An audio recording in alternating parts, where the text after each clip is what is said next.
Okowa has written his name on gold plates. He has done really, really well. He has taken it upon him to take young women, youths off the streets by empowering them.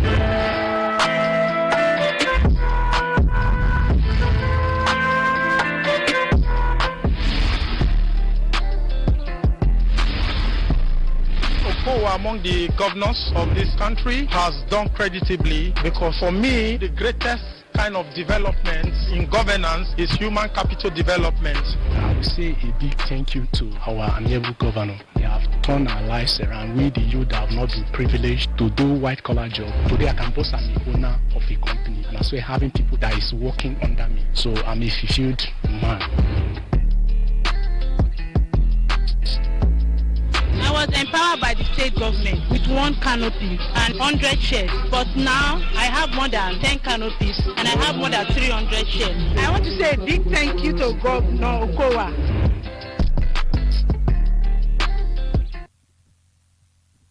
Welcome back. Glad to know you're still there on the program for today. Straight on to our very first discourse, and we'll be looking at incessant abuse of the girl child. Now, very recently, it's now almost becoming an everyday thing. We get to hear that the girl child, the female, gets abused sexually, as it were.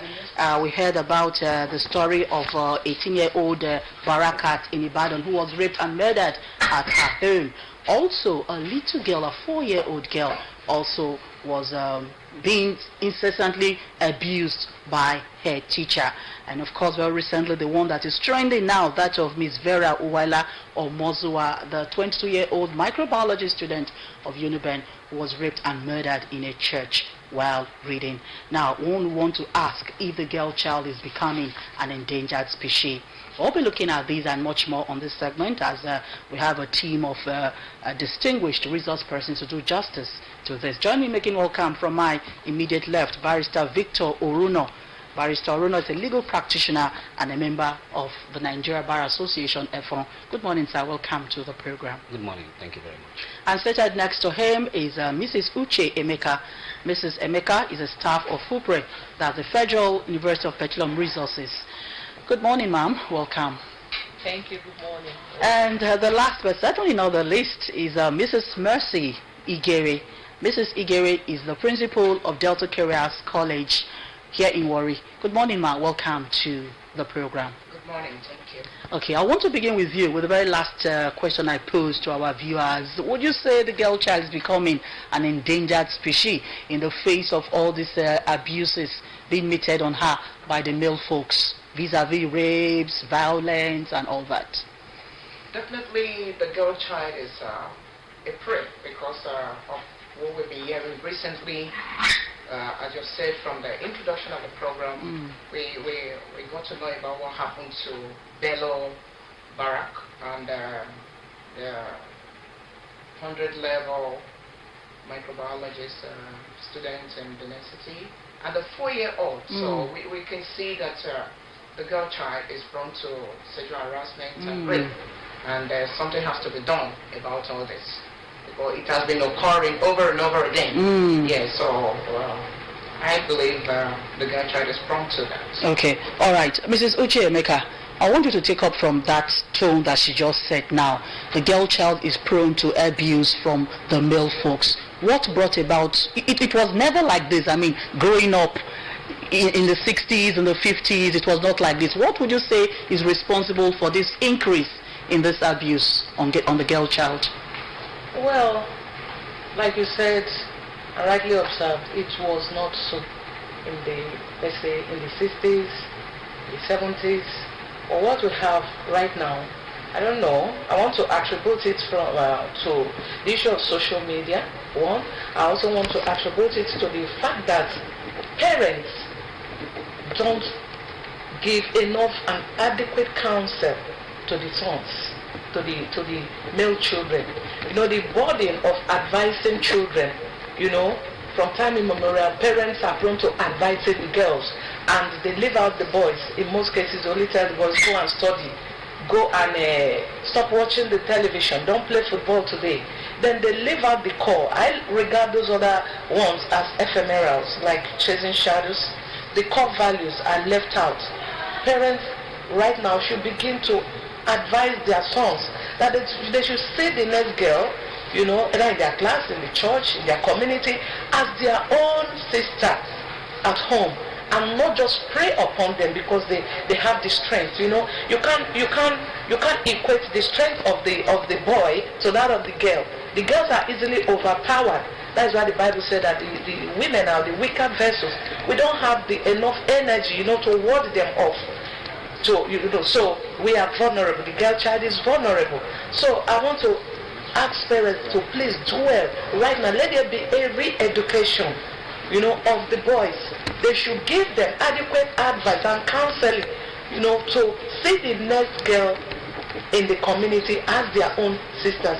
By so doing, I believe these things will be, we recede. It will turn back. But the issue of leaving them all the time with phone, wherein they have access to pornography, and all manner of things, they tend to want to take it out, to practice it on the next girl that is very close by. That's my take on this. All right, very well said. Thank you so much, Mrs. Uche Emeka, for that beautiful summation there. Let's hear from our legal practitioner, Barrister Oruno. Now, I think some days back we heard the Senate coming up to say that there should be more punitive measures for it to speed on where we are now when it comes to the penalties that are being meted out. Because some persons will say, oh, what's the punishment is not much, that is why they keep on doing it. Good morning, everyone. First of all, I don't think the problem is with the punishment, because for now the punishment for rape is life imprisonment. Okay. And I do not think that there is any punishment that can be more severe than that. Then for indecent assault, we have imprisonment. The problem usually is that the victims do not come out on time to state what really happened to them. That is usually the problem, because proving the offense of rape is not an easy one. Generally in criminal cases, to prove an offense, it has to be beyond reasonable doubt.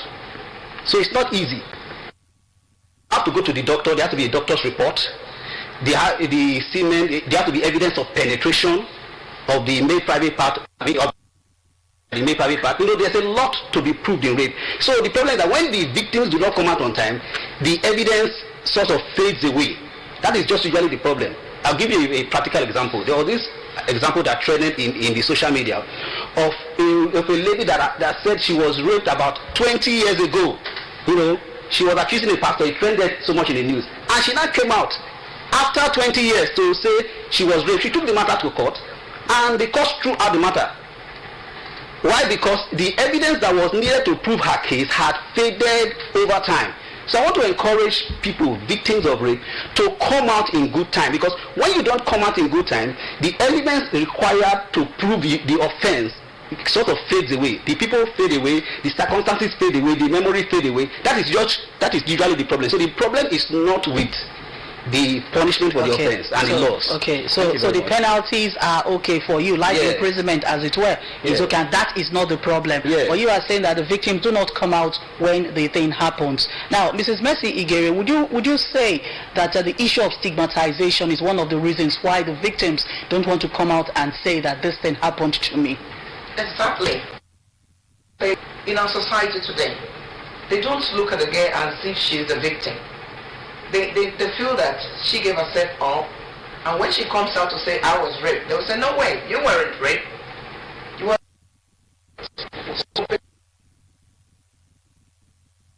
She will not have that mind to come out to say I was raped, because people will not look at the boy that the boy was the one that carried out the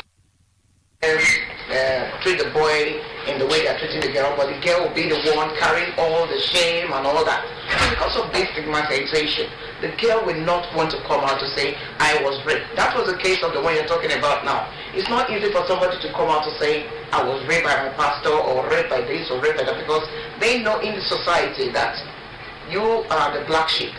They will say, you are the one that called for it, so coming out is difficult.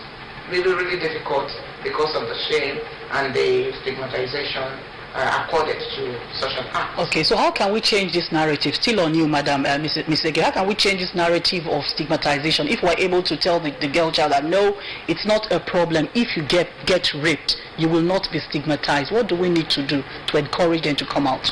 Yes, we need to encourage the rape victims to come out. Let them know that when they come out, they are trying to protect the other girl from being raped.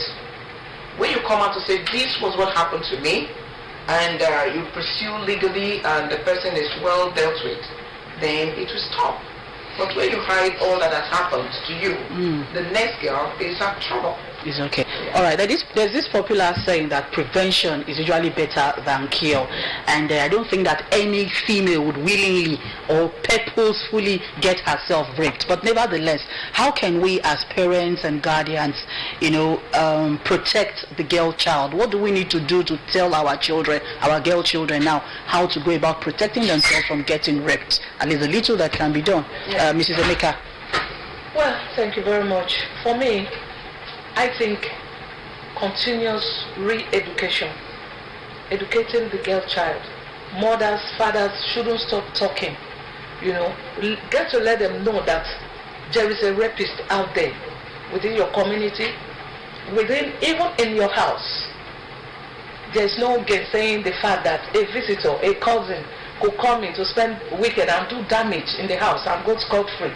We get to let our daughters know that they should be wary of any male,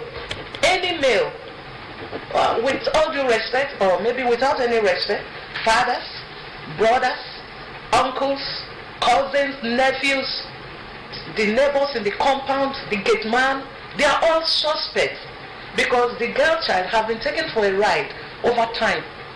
They are prey, they are very vulnerable and endangered species. So we get to teach them to open their eyes wide and view every male is a defensive mechanism. I have told my daughters, view every male as a potential rapist until it's proven otherwise. Until you come to my house and do your weekend and then there is no issue, then you are off the hook. But we should tell them that every male there, their teachers, all of them, even their classmates, they are all potential rapists. Since this boys or this man does not want to consider, to help the girl child, all you can see is just a sex object to be destroyed. You waste her destiny. You traumatize her over time. Then you give bad name to the parents. We're talking about they are not, the unwillingness to spill it, to talk about it. It's because mothers are indicted. They will begin to say the mothers, didn't take care of this child. They didn't bring them up properly. That is why the girl went and messed up. It's not actually it's not the girl's fault. It's just circumstantial, and they become overpowered, and these things occur. So they have to be told without mincing word from now on. It has to be a very strong education driven into our daughters to be afraid as a man, irrespective of know how close they are, because we've had cases of even fathers trying to do it, to their daughters. We've had such cases, brothers, nephews. So I don't want to be apologetic about it. It starts from the home, then it extends into the compound, then go into the school, then finally into the society. So this education has to be massive. It has to start now. Then we have to educate them on body language of the man that comes close to them. Read them, and don't give in. Scream, and no matter how they threaten you, if you talk the talk. Because parents, the society, we should not be ready to support any rape victim. They mustn't hide it. And parents, when they know, they shouldn't start saying, they will say, I didn't train my daughters. They should be ready to shout out aloud. Like my sister said, Mrs. Egere is going to protect the next girl out there. When these rapists say that they are going to jail, life imprisonment, they will think about it twice and begin to give the girl child respect. It has to start. Respect for the girl child has to start now. For women, it has to start now. That is how I see. Okay, all right. I am enjoying every bit of the discourse here, but I'm afraid we're being asked to wrap up. But I don't know, I just have to ask this question very quickly. Barrister, I know you have said that the punitive measure for rape is life imprisonment. But do you think if the death penalty was attributed or alluded to rape cases, do you think it would help? Well, I do not think so, because the death penalty has not even helped in other offences, in offences of robbery and so many other offences. It has not even reduced it in any way. So you don't think the rape case deserves death sentence? No, I don't think so. For any offence at all, not particularly to rape. It will not help, because they've tried it in respect to other offences and it has not reduced. Has not even reduced it. Okay. Yes. All right. Very quickly, also, Mrs. Igere, do you think that sex education should be inculcated into the curriculum of the school? It should be. Sex education should be inculcated, and more talk should be given to both sex, male and female. Let them know the dangers of rape. Let them know that what you're doing is not right. Let them know that rape is a power crime, and they shouldn't do it at all, because it doesn't end well. All right, and very quickly, at what age should sex education be taught to our girl child? It should start at least 2 years. 2 years, all right, that's fair enough, all right. And parents should not shy away from doing the sex education. They shouldn't leave it for the biology teacher. Okay. It is primary. All right, thank you so very much. I'm so sorry we do not have enough time, but you have definitely done justice to this topic for now. Hopefully some other time you guys will be here to throw more light on the discourse. We have been speaking with our guest, Barrister Victor Oruno, a legal practitioner and also a member with the Nigeria Bar Association here in Efu. Thank you, sir, for finding time to come. Thank you very much. We also had with us Mrs. Uche Emeka, a staff of FUPRE. Thank you, ma'am, for being here. Welcome. And of course, Mrs. Mercy Igere, Principal, Delta Careers College. Thank you so very much. Thank you for having me here today. All right, so this is what we call it a wrap on the very first discourse for today, looking at the incessant abuse of the girl child. We've got much more in our kitty. Do stay tuned. We'll be right back after this time out.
right, welcome back. Just to let you know that we'll be having a continuation of that discourse on incessant abuse of the girl child next week. So do catch up with us. But moving on now, it's time for us to talk something else, talk something coolish.